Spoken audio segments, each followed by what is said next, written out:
crianças do quarto ano, tudo bem com vocês?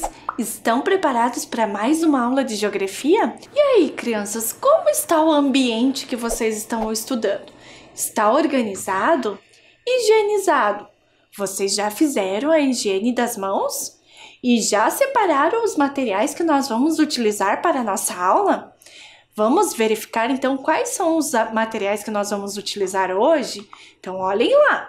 Para hoje, nós vamos precisar de um caderno ou uma folha de papel, lápis, borracha, apontador e lápis coloridos e uma mesa ou uma caixa firme para apoiar o nosso material.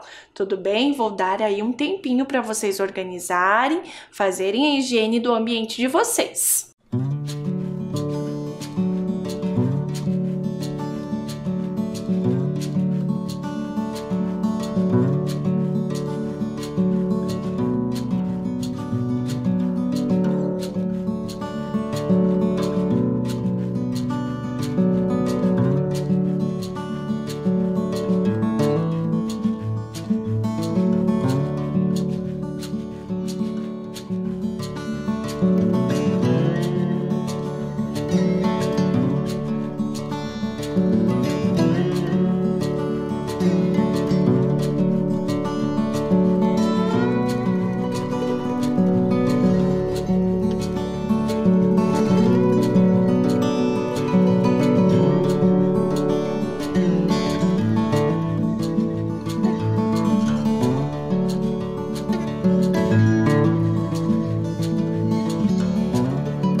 Tudo certo, crianças? Então, para a gente começar, vamos revisar o que nós aprendemos.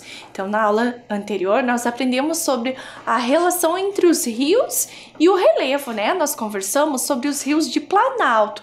Nós também observamos o mapa. Vocês lembram desse mapa? Que a gente conversou, né? Que nesse mapa nós temos ali as formas de relevo brasileiro e os principais rios brasileiros. Nós também observamos e conversamos sobre essa imagem, sobre essa ilustração que a professora Fran trouxe para vocês. E vocês ajudaram a professora Fran a localizar a nascente, a afluente e a foz. Lembram disso? Nós conversamos e observamos sobre os rios de Planalto. E agora, na aula de hoje, nós vamos continuar falando sobre a hidrografia brasileira e a hidrografia do Paraná. Vou dar aí um tempinho para vocês anotarem, né, o número da nossa aula, a data de hoje e o nosso tema.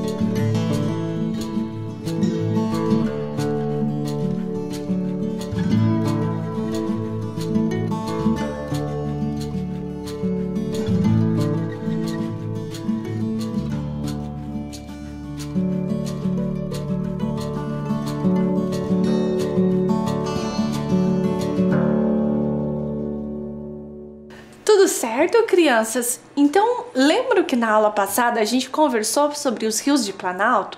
Hoje nós vamos conversar sobre os rios de planície. Olhem o slide que a professora Fran trouxe para vocês. Os rios de planície, em menor quantidade no Brasil, são usados basicamente para a navegação fluvial, por não apresentarem cachoeiras e saltos em seu percurso. Nós temos dois rios principais aqui no Brasil de rios de planície. Um deles é o Rio Amazonas. Vocês lembram que a gente conversou na aula passada sobre ele? E aí, crianças, vamos conhecer um pouco mais sobre o Rio Amazonas. O Rio Amazonas está localizado na América do Sul. É o maior rio do mundo, tanto em extensão territorial quanto em volume de água, com 6.992 quilômetros. Seu curso segue o norte da América do Sul, atravessa a floresta amazônica e deságua no Oceano Atlântico. Ele possui mais de 1.000 afluentes, sendo que algum deles, como o Madeira, o Negro e o Japurá, que estão entre os 10 maiores rios do planeta. Vejam na imagem que a professora Fran trouxe, né, o rio Amazonas. Percebam a quantidade de rios afluentes. Conseguiram localizar todos eles? Acharam o Rio Negro? Ok, crianças, um outro rio muito importante é o Rio Paraguai, que ele nasce no Alto do Paraguai, no estado do Mato Grosso e na Bahia, e também no estado do Mato Grosso do Sul, né? Ele percorre, e ele é um afluente do Rio Paraná. Bacana essa imagem, não é, crianças? E olhem o mapa para a gente identificar, né, a bacia do Rio Paraguai. Conseguiram perceber todo o percurso, né, que ele corre? E é importante a gente perceber que, diferente dos rios de Planalto, os rios de planície, né, eles são muito utilizados aí para o transporte, para a navegação, né, o transporte de mercadorias, de pessoas. Tudo bem, crianças? E agora a professora Fran trouxe uma poesia para vocês. Vamos ler e conversar juntos sobre ela. Olhem lá. Água cristalina, de José Couto. Esta água limpa e cristalina, que me refresca o rosto, faz-me sentir a pele fina. Bebê-la fresca é um gosto. Esta água fresca e mineral, com que mato a minha sede, é coisa óbvia e mais natural, que na secura a gente pede. Esta água, sempre corrente, que percorre toda a serra, dá frescura a toda a gente e dá vida por toda a terra. Esta água, que é vida e todos os males cura, não deve ser poluída, tem de se manter pura. E aí, crianças, vocês gostaram da poesia? Bacana, né? Como o José Couto traz, né, os cuidados com a água, da gente ter uma água natural. Muito legal isso, vocês não acham? E aí, crianças, a professora Fran trouxe um pedacinho para a gente refletir do poema do José Couto. Olhem lá. Esta água, sempre corrente, que percorre toda a serra, dá frescura a toda a gente e dá vida por toda a terra. Para a gente entender um pouquinho mais, a professora Fran trouxe para vocês uma imagem de satélite. Essa imagem é da Baía dos Pinheiros. Observem, né, toda a extensão desse rio. Vejam aqui os afluentes, né, que desagam nele. E aí, crianças, olhem lá a imagem, né, a foto da Baía dos Pinheiros. Percebam que atrás nós temos um relevo montanhoso, né, onde nós encontramos as serras, a Serra do Mar. Legal, né, crianças? Conseguiram entender? E aí a professora Fran trouxe para vocês agora um vídeo, que é o vídeo das bacias, né, hidrográficas. O que são bacias hidrográficas? Nós vamos assistir esse vídeo e depois conversar um pouquinho mais sobre ele.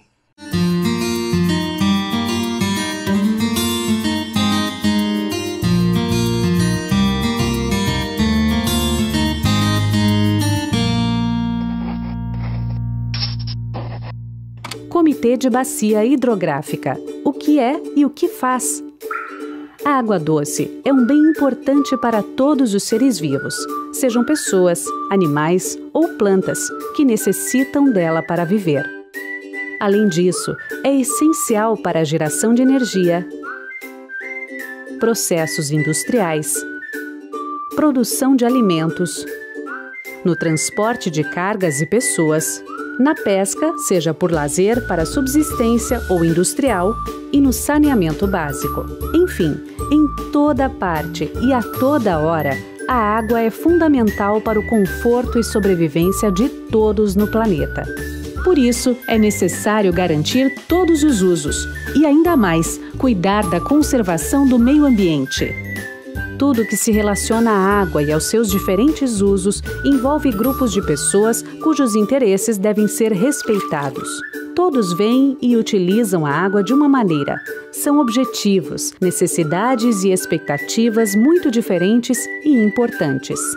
E as ações de cada um podem afetar todos os demais. Para entender melhor como isso acontece, é essencial primeiro aprender o que são bacias hidrográficas. Uma bacia hidrográfica é uma região que compreende diversos cursos d'água que convergem para um rio principal, cujas águas são despejadas por uma única foz. Parte da água da chuva que cai nessa região escoa para os leitos dos rios, outra parcela volta para a atmosfera por evaporação, e outra ainda é armazenada no subsolo para formar os aquíferos, que são grandes reservatórios subterrâneos. O ser humano está presente nesse cenário com todas as suas atividades, utilizando a água de diversas maneiras e despejando resíduos em vários pontos dessa bacia. Assim, muito mais que um sistema natural de águas, uma bacia hidrográfica é um grande sistema social, econômico e ambiental. E as soluções para o melhor aproveitamento e para a preservação desse grande bem comum têm que ser encontradas de forma coletiva e participativa. Os comitês de bacias hidrográficas. Os comitês de bacias hidrográficas são locais de discussão e decisão que reúnem representantes dos usuários da água, da sociedade civil organizada e do governo. Eles devem discutir e negociar democraticamente e com transparência os diferentes interesses sobre os usos da água na bacia. Uma das principais decisões a ser tomada pelo comitê é a elaboração do Plano de Recursos Hídricos da bacia. Um plano para os usos da água, que reúne as informações estratégicas para a gestão das águas em cada bacia hidrográfica, para manter a qualidade e quantidade desse precioso recurso para as futuras gerações. Os comitês de bacias hidrográficas têm um poder real de decisão e cumprem um papel fundamental na elaboração das políticas para a gestão de recursos hídricos. Conheça a Lei das Águas, Lei 9433 de 97. Democratizar a gestão dos recursos hídricos e compartilhar o poder de decidir. Participe de uma nova gestão das águas. Acesse www.ana.gov.br para saber mais sobre a atuação da Agência Nacional de Águas junto aos comitês de bacia hidrográfica.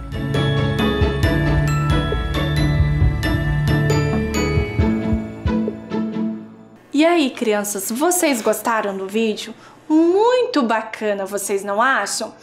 A professora Fran trouxe um slide dizendo sobre o que é a bacia hidrográfica, né? Que nós vimos no vídeo. Olhem lá, bacia hidrográfica é um território delimitado por divisores de água, cujos cursos d'água, em geral, convergem para uma única foz, localizada no ponto mais baixo da região. Olhem a ilustração que a professora Fran trouxe para vocês. Lembram que na aula passada a gente discutiu e conversou que os rios, eles nascem, né, num ponto mais alto, de altitude mais alta, mais elevada, e eles terminam, né, numa foz onde a altitude é mais baixa. Vocês conseguiram perceber isso, crianças, nessa imagem? No vídeo, a gente também viu e conversou que algumas partes do rio, né, a gente tem em algumas partes da bacia hidrográfica, nós encontramos aí um pouco de coisas que não são tão legais, né, que as pessoas acabam despejando seus resíduos, né, seus resíduos sólidos. Lembram que a gente já conversou nas aulas passadas sobre esses resíduos, que, né, são lixos industriais, resíduos, né, da nossa casa. E aí a gente tem algumas pessoas que estão muito preocupadas com essa questão. E vimos no vídeo que nós temos um comitê de pessoas que estão preocupadas e se reúnem para discutir quais vai ser o destino das águas, né? E todos os cuidados que nós precisamos ter com ela. A professora Fran trouxe para vocês um slide, né, contando sobre os comitês. Então, olhem lá, os comitês são grupos de pessoas que representam a sociedade civil, o poder público e os usuários da água. O objetivo dos comitês é discutir e negociar democraticamente os diferentes interesses sobre os usos da água em cada bacia hidrográfica. Vejam a imagem que a professora Fran retirou lá do vídeo de vocês, que vocês assistiram. Muito bem. E aí, crianças, a gente sabe que a região norte, né, é responsável aí por 80% da água do nosso país. Mas mesmo possuindo a maior reserva de água doce do mundo, a distribuição de água aqui no Brasil é desigual, né? Por quê? Porque 80% dela encontra-se na região norte. Observem o mapa que a professora Fran trouxe para vocês, né? Aqui nós temos ali a região norte demarcada, né, pela cor verde. A professora Fran até circulou em amarelo para vocês perceberem. É ali que nós temos a maior concentração de água doce. Para facilitar o acesso e a gestão da água no país, o sistema hídrico brasileiro é dividido em 12 regiões hidrográficas, sendo que cada região compreende uma ou mais bacias hidrográficas. Vejam que nesse slide a professora Fran trouxe as 12 regiões hidrográficas, né? Vejam ali. E uma curiosidade para vocês. Você sabia que o Brasil possui a maior reserva de água doce do nosso planeta devido à vasta quantidade de rios existentes em seu território? Nós vamos observar agora, crianças, no próximo mapa, as bacias hidrográficas e seus principais rios. Então, olhem lá, a professora Fran trouxe a legenda para vocês identificarem, né? Então, nós temos lá a bacia hidrográfica do Rio Amazonas, a bacia hidrográfica do Rio Tocantins, bacia hidrográfica do Rio Parnaíba, bacia hidrográfica do Rio São Francisco, bacia hidrográfica do Rio da Prata, bacias litorâneas do Sul, bacias litorâneas do Sudeste, bacias litorâneas do Norte, bacias litorâneas do Nordeste Ocidental, bacia litorânea do Nordeste Oriental. Tudo bem, crianças? Vejam aqui que a professora Fran circulou, né, a região ali do Paraná. E quais são as bacias hidrográficas, né, e os principais rios que atendem ali o nosso estado, o estado do Paraná. Então, nós temos 3 bacias hidrográficas. Bacia hidrográfica do Rio da Prata, bacias litorâneas do Sul e bacias litorâneas do Sudeste. Tudo bem, crianças? Agora, nós vamos ver as bacias hidrográficas do Paraná. Então, ao todo, nós temos 16 bacias hidrográficas no nosso estado. Vejam se vocês conseguem encontrar aí, crianças, a cidade de Curitiba. E a cidade de Goiôerê e Campo Mourão? Conseguiram localizar? Olhem que a professora Fran deixou maior aqui para vocês. Quais são as bacias hidrográficas que atendem essas cidades? Então, a bacia hidrográfica que atende a cidade de Curitiba é o Rio Iguaçu, a primeira que aparece na nossa legenda lá que a professora colocou, né, marcou com a linha vermelha ali, vocês estão vendo? Daí a gente tem a bacia hidrográfica que atende Goiôerê, é a do Rio Piquiri. E a bacia hidrográfica que atende Campo Mourão é do Rio Ivaí. Conseguiram perceber? Olha lá. Então, bacia hidrográfica de Curitiba. E agora Goiôerê e Campo Mourão. E aqui toda a extensão, né, da bacia hidrográfica do Rio Iguaçu. Tudo certo, crianças? E vocês, crianças, sabem para que são utilizadas as águas do rio? Então, para isso e para a gente conversar sobre isso, nós vamos fazer a nossa primeira atividade. Olhem lá do que se trata. Atividade 1. Observe as figuras apresentadas no vídeo e tente descobrir para que utilizamos a água dos rios.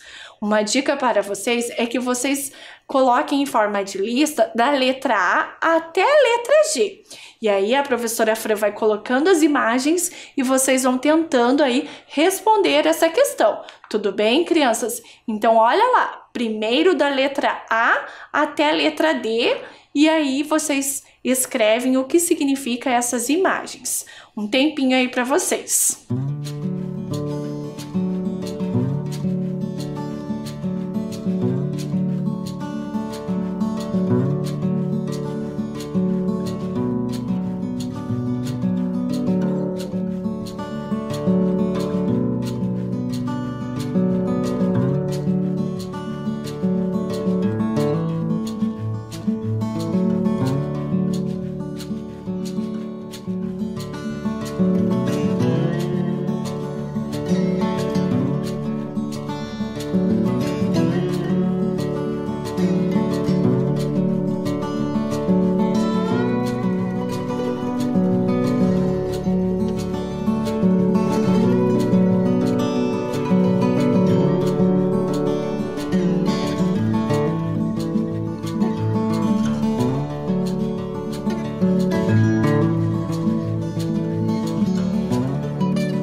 Tudo bem, crianças? Vocês conseguiram preencher? Se vocês não conseguiram, não tem problema. Depois a gente faz juntos, tá? Então, observem agora a nossa próxima sequência de imagens.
Tudo bem, crianças? Conseguiram fazer?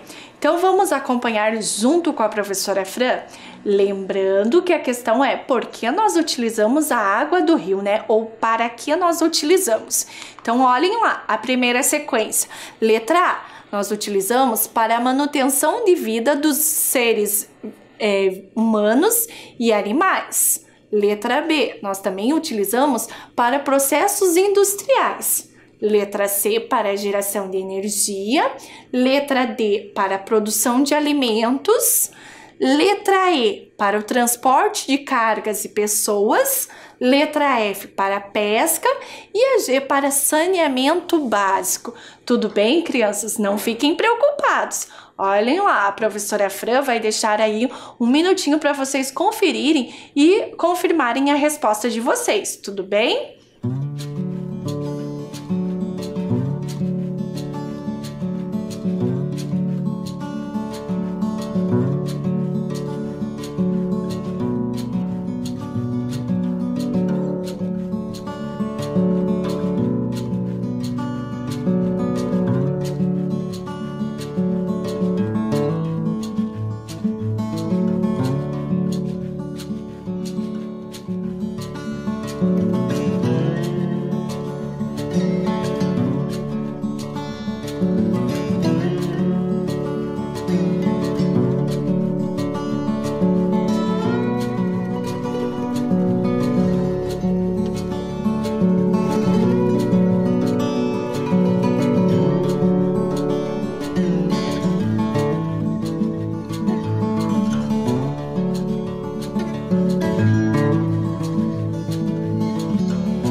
Tudo certo, crianças? Conseguiram fazer? Então vamos dar continuidade à nossa aula.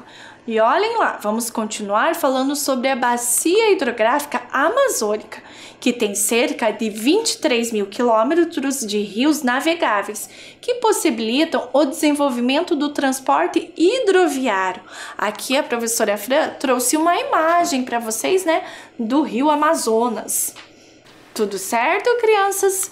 Continuando, olhem lá, no Brasil as principais vias de transporte são as rodovias. No entanto, em algumas regiões do país, os rios cumprem o papel de vias de ligação. São chamadas as hidrovias. Observem a imagem que a professora Fran trouxe para vocês.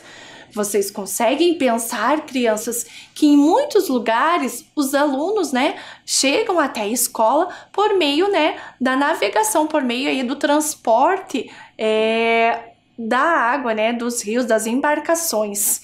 Agora, crianças, nós vamos conhecer as principais hidrovias brasileiras. Observem o mapa que a professora Fran trouxe para vocês. Principais hidrovias brasileiras. Olhem lá, hidrovia do Paraguai, hidrovia do Paraná-Tietê, hidrovia do Sul, hidrovia do São Francisco, hidrovia do Tocantins-Araguaia e complexo dos Solimões-Amazonas. Então, crianças, agora nós vamos para a nossa segunda atividade. Olhem lá do que se trata. Atividade 2. Escreva ou desenhe o que você aprendeu sobre a hidrografia na aula de hoje.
Então, crianças, lembram do mapa das bacias hidrográficas do Paraná?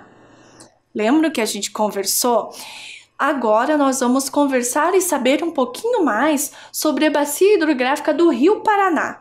Então, observem lá. A bacia hidrográfica do Rio Paraná possui 879.860 quilômetros quadrados, apresentando rios de planalto, encachoeirados, características elementares para a construção de usinas elétricas como Furnas, Água Vermelha, São Simão, Capivari, Itaipu, entre outras pequenas centrais hidrelétricas. Observem o mapa que a professora Fran trouxe para vocês, né? Aonde nós encontramos a bacia hidrelétrica do Rio Paraná. Olhem lá, a professora Fran me marcou, né, com amarelo e ampliou a foto, né, ali o pedaço da imagem para vocês perceberem melhor. Tudo bem? Então, continuando, olhem lá, é uma das mais importantes bacias do país, pois é nela que está localizada a usina hidrelétrica de Itaipu, responsável por cerca de 15% de toda a energia consumida no Brasil, e hoje atende aproximadamente 30 milhões de pessoas. Lembram da imagem que a professora Fran mostrou na aula passada, da usina hidrelétrica de Itaipu? Olhem lá. Continuando, além disso, o Rio Paraná ele é considerado o segundo maior da América do Sul em extensão, com quase 4.000 quilômetros, o equivalente à distância entre as cidades brasileiras de Porto Alegre, no Rio Grande do Sul, e Belém, no Pará. Por exemplo, imaginem, crianças, como é extenso, né, esse rio. Olhem a imagem que a professora Fran trouxe para mostrar para vocês. Vejam a extensão do rio ali em azul, né, Rio Paraná, a professora Fran circulou, e ali onde ele deságua na represa de Itaipu, né, a represa de Itaipu que a gente tanto conversou. Tudo bem, crianças? E a nossa aula está chegando ao final. Mas antes da gente se despedir, vamos revisar o que nós aprendemos na aula hoje?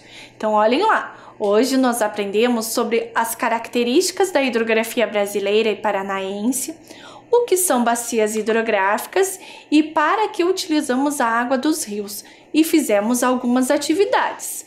Então a professora Fran se despede de vocês com um super beijo e até a próxima aula!